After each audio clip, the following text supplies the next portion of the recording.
नमस्कार मेरे प्यारे बच्चों,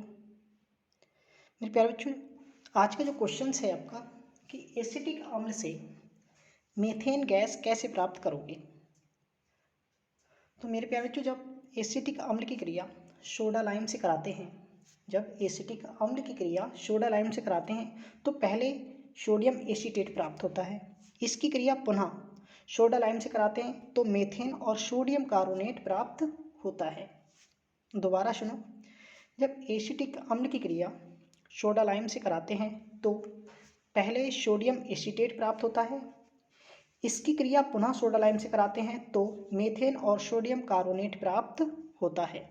ठीक है, जैसे मेरे प्यारे बच्चों, ये आपको इसकी दो रिएक्शन दी गई हैं। पहले एसिटिक अम्ल की क्रिया आपने किससे की है? Soda lime.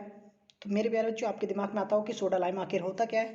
तो सोडा लाइम जो है वो सोडियम हाइड्रोक्साइड यानी NaOH और CaO यानी कैल्शियम ऑक्साइड का मिश्रण जो होता है उसी को सोडा लाइम कहते हैं। ठीक है, यानी एसिटिक अम्ल की क्रिया जब सोडा लाइम से आपने की तो पहले क्या बना है? सोडियम एसीटेट और जल बना है। ठीक है, अब ये सोडियम एसीटेट बना है, इसकी क्रिया आपने पुनः किससे की? सोडा लाइम से की, तो आपके लिए मीथेन और सोडियम कार्बोनेट प्राप्त हुआ है।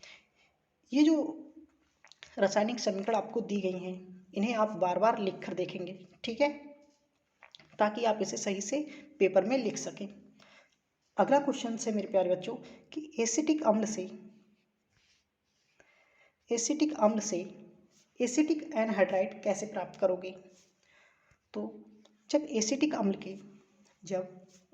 अम्ल के दो अणु को हम फास्फोरस पेंटाऑक्साइड की उपस्थिति में गर्म करते हैं, यानी एसिटिक अम्ल के दो अणुओं को फास्फोरस पेंटाऑक्साइड की उपस्थिति में गर्म करने पर एसिटिक एनहाइड्राइड प्राप्त होता है। ठीक है, तो मेरे प्यारे बच्चों, इसकी जो हिंदी है,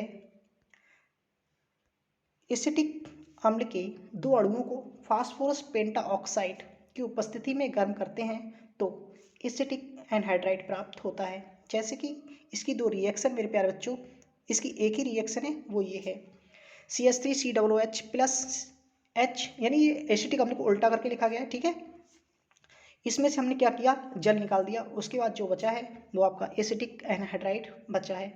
तो मेरे प्यारे बच्चों, इस रिएक्शन को भी आप बार बार लिख कर देख लेंगे जिससे कि आप पेपर में बहुत अच्छी तरीके से लिख सकें। ठीक है, तो मेरे प्यारे बच्चों, आज का ये क्वेश्चंस आप सही से तैयार कर लेंगे। बाकी अगले क्वेश्चन को अगली वीडियो में देखते हैं।